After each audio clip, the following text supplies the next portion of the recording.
itself, but you can attract intellectual property from other parts of the continent.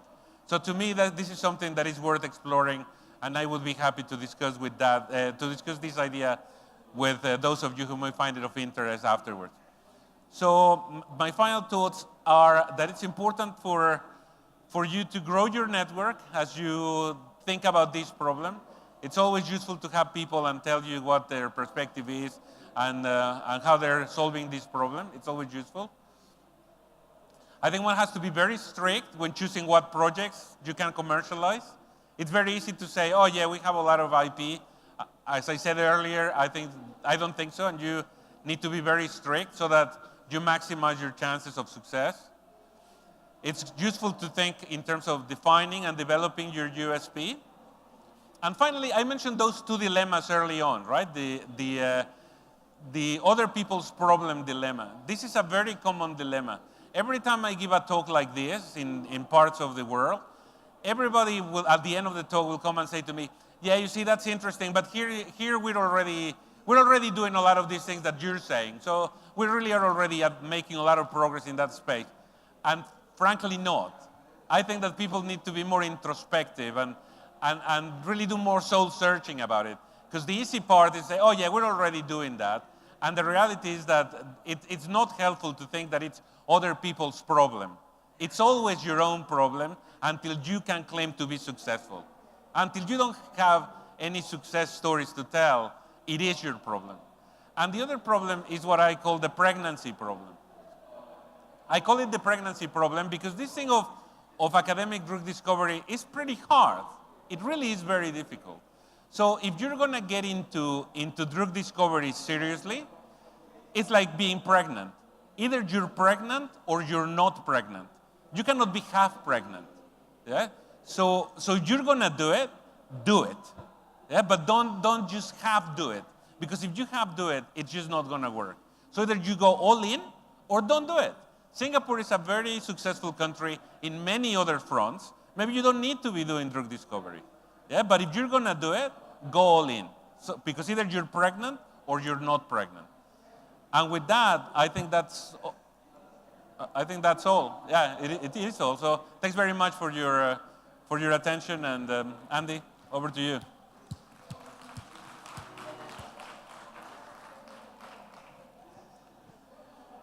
Okay. Thanks very much, JC. I think, we're going to, this was such a wide-ranging talk, thought-provoking in so many ways. I think we're just going to leave you to kind of discuss some of the things that after the meeting, if that's okay. Yeah, of course. So we'll wrap things up now, I think. It's been a long and loud meeting, but I'd just like to say, a tremendous set of talks that we've heard today, ranging from, all aspects of this problem of academic translation. And if we could just give, all of our speakers that we've heard this morning and this afternoon a round of applause just to thank them, yeah? And finally, I'd like to hand over to Ben Seat from A*STAR. Ben, are you here? Yes, he's over there. Okay, so one thing that I would like to say, Ben, is that there have been no researchers from A*STAR presenting today. Oh, there was one. Okay, so I'm in the clear. Okay, but yeah, so A*STAR has, I think, been a tremendous success here in Singapore in promoting research that really can lead to translational products and solutions. And Ben is very well familiar to all of you here. He's Executive Director of the Biomedical Research Council at A*STAR, and he's going to give a few closing thoughts. So over to you, Ben.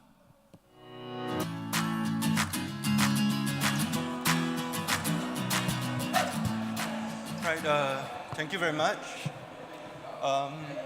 When Salvo asked me to close this session, I wasn't exactly very sure how to do it. I came with, well, thanks for the drum roll. I came with a very short 5-minute presentation. I wasn't sure whether I was going to do it, but after Juan Carlos' presentation, I think I would actually just do it, just a 5-minute presentation, which actually would attempt to address some of the issues that he raised as to what Singapore really wants and what we hope to achieve. I think we had a very interesting session today. Andrew talked about the difficulty translating academic science into products and companies. We heard from Salvo how difficult it is to get translational science into the clinic. 6 pitches in a very difficult environment. And then I think a very insightful presentation by Juan Carlos on what do we really mean by ecosystem development and what do we actually hope to achieve. I'm going to keep this really very short because I know this is the end of the day.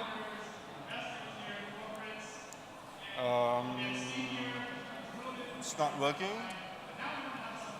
Can you get it?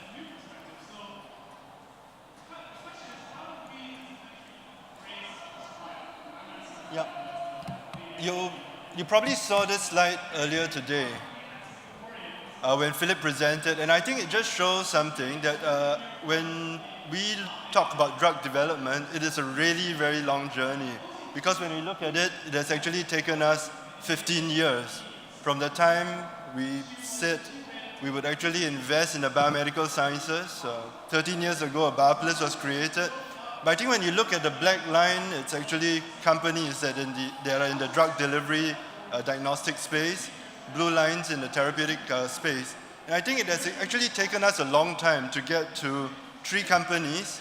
We still don't have that success that we really want to talk about, but we think quite close to the verge of this success. And I think I want to just show that when we first started our institutes, most of them were pure academic research that did no more than looking at academic discovery publications.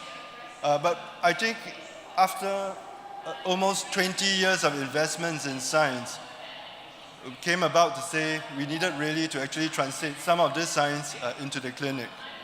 So Experimental Therapeutic Center was created 10 years ago. You notice that arrows don't actually, they go in, but they don't leave. And I think that was actually how we were actually conducting translational research for almost 5 years, where it was actually looking at taking it through further into the drill.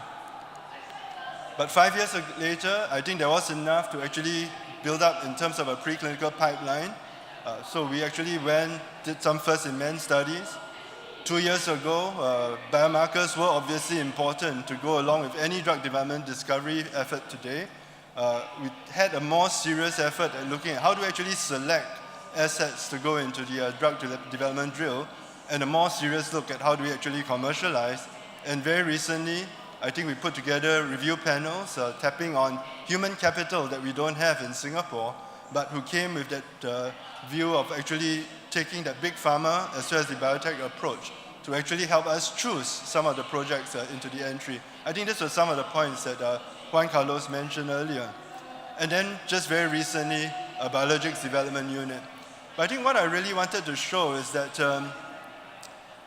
that was a drug development effort. This is a very complicated slide, but I think it just shows how all these academic efforts actually lead to activities. Every little red square there is a spin-off. This one from A-Star. I mean, I don't have the information from the universities. The little boxes, joint labs. The blue logos, joint projects or in-licensing.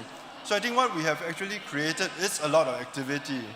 Does this activity lead to economic activity? I would say not yet. It is still early days.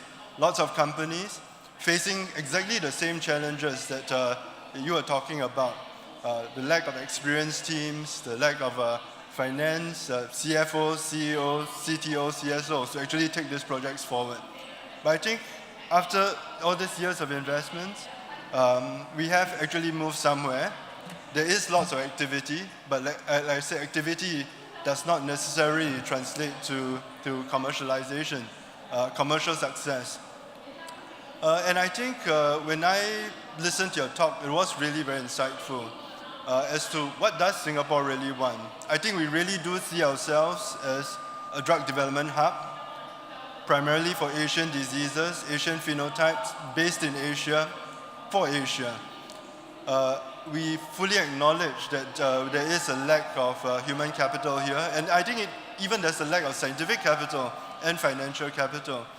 But I think what is quite interesting is that as our networks expand, there are more interesting opportunities. Just last week, I think there was a very interesting fund that was announced in Singapore, a $100 million fund run by Korean investors to invest in Korean companies with Korean IP, but developed and to grow from Singapore. So I think that is a very early stage indication that part of this Asian hub that we are trying to create has taken place. I think next April we have an even more interesting event where we do hope to bring regional VCs down to Singapore. And I think what makes this more interesting is that only 10 of the pitching slots will be for Singapore companies. Another 10 will be for Korea. We've got slots for Japan, Thailand, Vietnam, Australia, New Zealand, and I think China and India as well. So in a sense, we are trying to bring that community to build out a base, at least out of Singapore. Where all this will be headed, I'm not sure. I think I'm always an optimistic person, so I'm a little bit bullish for the future. But I do admit that we have taken a serious effort to be pregnant. This is a 15-year pregnancy, and we're still waiting for the baby to come along. And I think on that note, I don't think I want to hold you over very much longer. I would say that once again, I'd like to thank all the speakers. I'd like to thank Andrew for wonderful moderation. All the speakers for putting up we have a really challenging environment and with all this noise and sound. And with all this, I'd like to thank also Salvo for his efforts in conceiving this. Next year, we should change the venue. Right. But with that, I think it was a very, very successful event, and I just want all of you to thank Salvo, Andrew, Juan Carlos for a very interesting, invigorating afternoon. Thank you.